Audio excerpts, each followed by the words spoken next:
All right, hello everyone. My name is Rishi Raj, and I am a current member of the National Learning Communities Association, and I'm a former first-year instructor at Texas A&M Corpus Christi. I was also a first-year team coordinator during my time over there. I love that I'm able to, still be connected with this work and this population, first year students somehow. And I really want to continue that.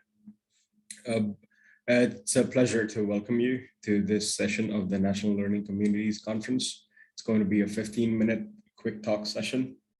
I have a few reminders to help reduce distractions and accommodate today's presenters, which would be me. So if you please mute your microphone and feel free to use the chat. I will keep monitoring the chat and for questions and comments. And after I'm done presenting, because I really want this to be more of an engaging thing. So we'll get into conversation then. All right, so in my role as a first year instructor, because of my background in business administration, accounting, and economics, I used to teach economics as a seminar instructor. All of our students were business majors, and the couple people, I'm gonna let them in. Perfect. As a business instructor, and we were all dealing with business students, the major courses in our learning community were macroeconomics and English. There was an optional class for business math, and I had the seminar class. So one of the, the collaborative projects assignments that we had was a service learning project. And one of the collaboration, one of the stakeholders in this was Junior Achievement of South Texas. So Junior Achievement is a national, I think international actually, non-for-profit organization that's huge. And we collaborated with them to work on a JA project, short for Junior Achievement, where our business students would go to local high schools, and usually elementary and middle schools, and they would teach for about 5 to 6 sessions. And the sessions would include topics like financial literacy, taxation, federal taxation, capital management, that kind of stuff. Nothing too deep, but their instruction used fun and interactive methods because the kids were very young. So one of the benefits of this kind of thing was when you look at Corpus Christi, a majority of the population falls under the low socioeconomic category. So there's a distinct lack of financial literacy. And as a business instructor, I could see that myself in my classroom, because it's one thing to teach students about economic theories and concepts, but a lot of my students struggled with figuring out the why, the reasoning behind why they need to learn this stuff. That was the same thing with these local schools as well. So this kind of created this change of enabling, financially empowering people from a much younger age with information. Because having students realize that purpose, the other why questions that I saw my students deal with was why take seminar at all. A lot of them didn't consider this a subject, a course.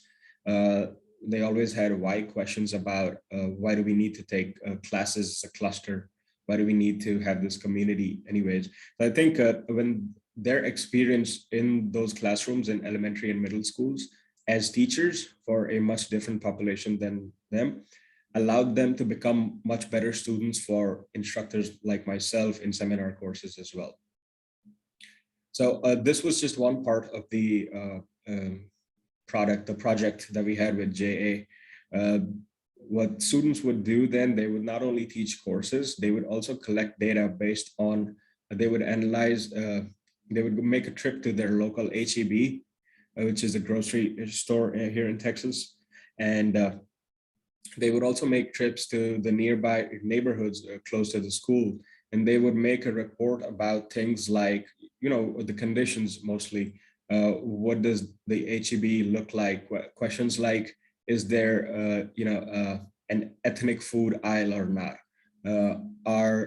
Is the grass properly mowed in the lawns in the neighborhood that they visit?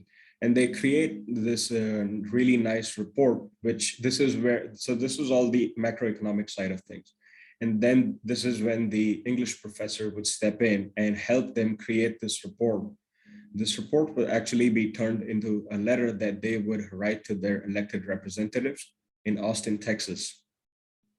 So there's so many things going on. It's not just a class project or an assignment. It's so insightful because the theme of this conference this time is part of the theme is creating communities, and communities.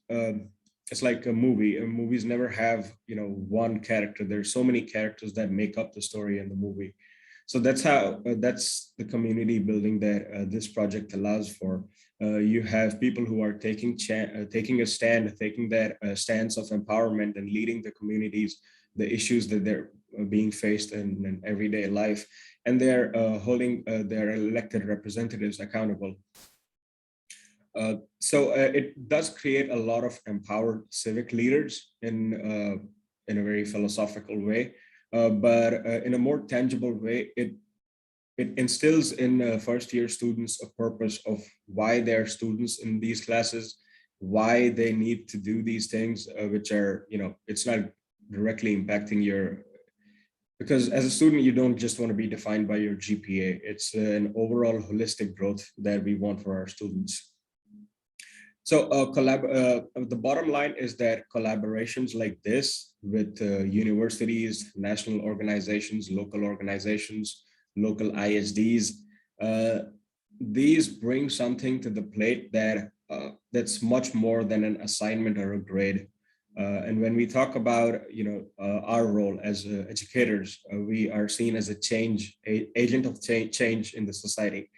I think that these non-traditional assignments, these collaboration service learning projects, really do a really great job of bringing that positive change in the society.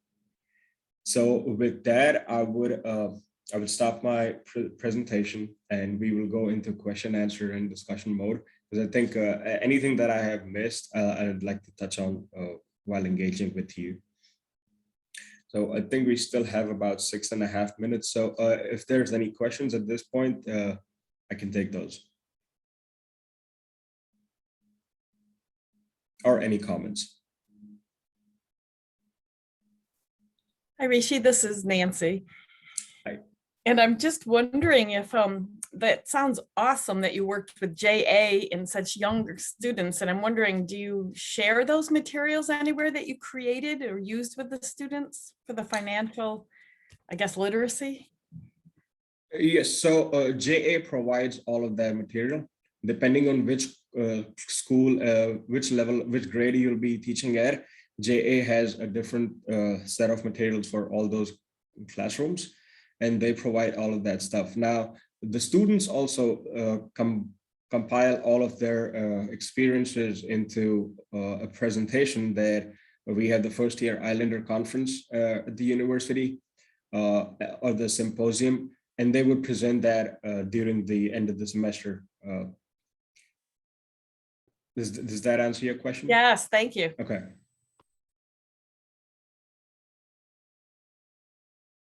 As for the materials, I think the JA website has a really good list of everything. They do provide an entire kit that students have to return back at the end of the semester. They use everything, right, from like stickers and fake money, everything to explain their tax concepts. Fantastic. I will check it out.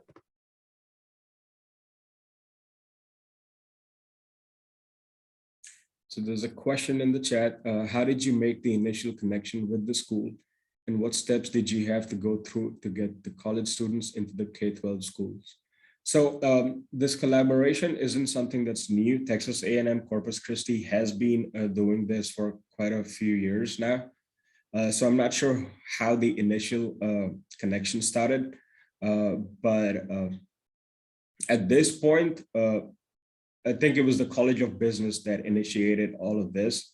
And they had connections with JA, and then with the seminar program developing and becoming bigger and bigger at Texas A&M Corpus, I think all of the stakeholders came on board to create this collaboration for assignment purposes.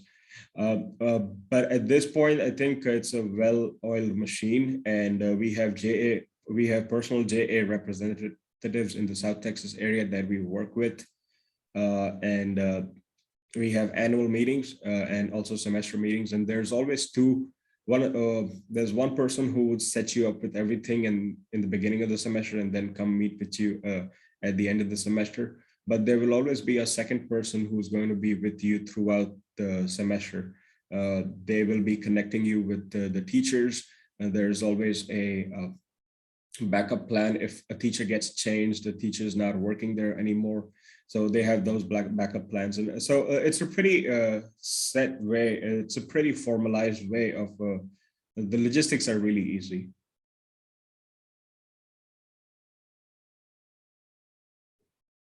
Yes, definitely. Because I think it's been going for a number of years now. And they have, I think a lot of schools do this collaboration because there's a national award sponsored by the White House, and I think one of the years, I'm not sure if it was 2003 or 2005, but earlier in the decade is when Texas A&M Corpus earned this award from the White House.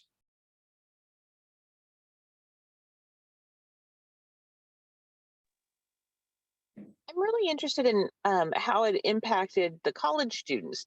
Can you talk a little bit more about what stage of the process and the project development that you started seeing a real impact on the college students change in behavior and things? Yes, so it would usually, because we would pair students in, it would be a pair of two students. Depending on where they live, we'd assign them a school closer to that area. So scheduling is a little easy. So at first, it would seem like a lot of work for the college students. So they would have to teach 6 sessions, and it wasn't like until the second session where you'd start seeing, they would start sharing positive experiences, because they understand what it means to be a teacher. So I think that helps them become better students for us in the classroom. And you do see a lot of maturity in them throughout this process.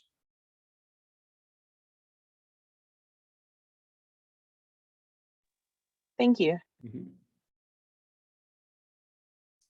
I think we have about a minute left. So if there's no more questions, I'd like to end this session and stop recording so Dr. Watterson has enough time to get started.